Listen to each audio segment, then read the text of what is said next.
चलो बच्चों यह प्रश्न को देखते हैं। तो प्रश्न में दे रखा है, इस प्रश्न के दो कथन यानी कि कथन 1 तथा कथन 2 दिए गए हैं, तो चार विकल्पों में से उस विकल्प का चयन कीजिए जो इन दोनों कथनों को सर्वत्र व्याख्या करता है। तो यहाँ से दे रखा है कथन 1 दे रखा है Zn2 प्लस प्रति चुंबकीय होता है। दूसरे का दे रखा है कथन दूसरा में दे रखा है Zn2 प्लस के निर्माण में 4s कक्षक में 2 इलेक्ट्रॉनों की हानि होती है।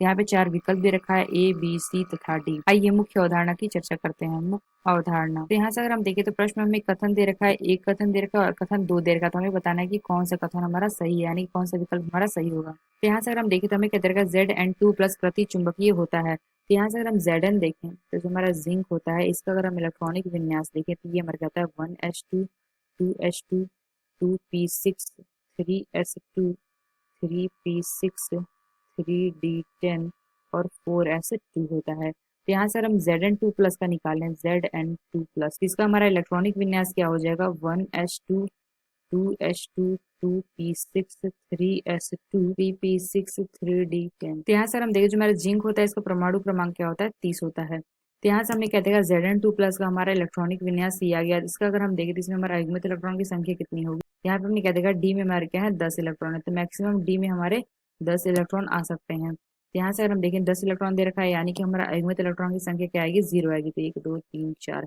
यहाँ पे 10 इलेक्ट्रॉन दे रखा है तो 1 इलेक्ट्रॉन 2 3 4 5 6 7 8 9 10।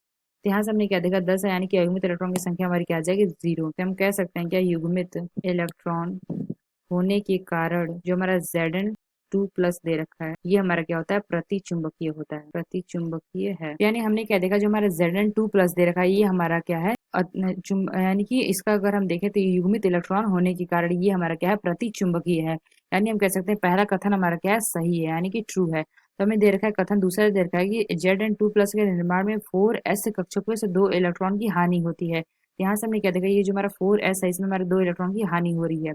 इसकी वजह से ये हमारा प्रति चुंबकीय नहीं होता, ये हमारा प्रति चुंबकीय होता है यहाँ पे युग्मित इलेक्ट्रॉन की वजह से, ना कि यहाँ पे 4s से 2 इलेक्ट्रॉन की हानि हुई है इसके वजह से। यानी हम कह सकते हैं जो हमारा कथन है ये हमारा सही तो है, यानी कि ट्रू है, लेकिन ये हमारा कथन एक की व्याख्या नहीं कर रहा है। तो यानी हम कह सकते हैं जो हमारा बी विकल्प दे रखा है कथन 1 सत्य है, कथन 2 भी सत्य है, तथा कथन 2 और कथन 1 का सही स्पष्टीकरण नहीं है। यानी हम कह सकते हैं जो हमारा बी विकल्प है यह विकल्प हमारा सही होगा। तो आशा करते हैं आपको समझ में आया होगा। धन्यवाद।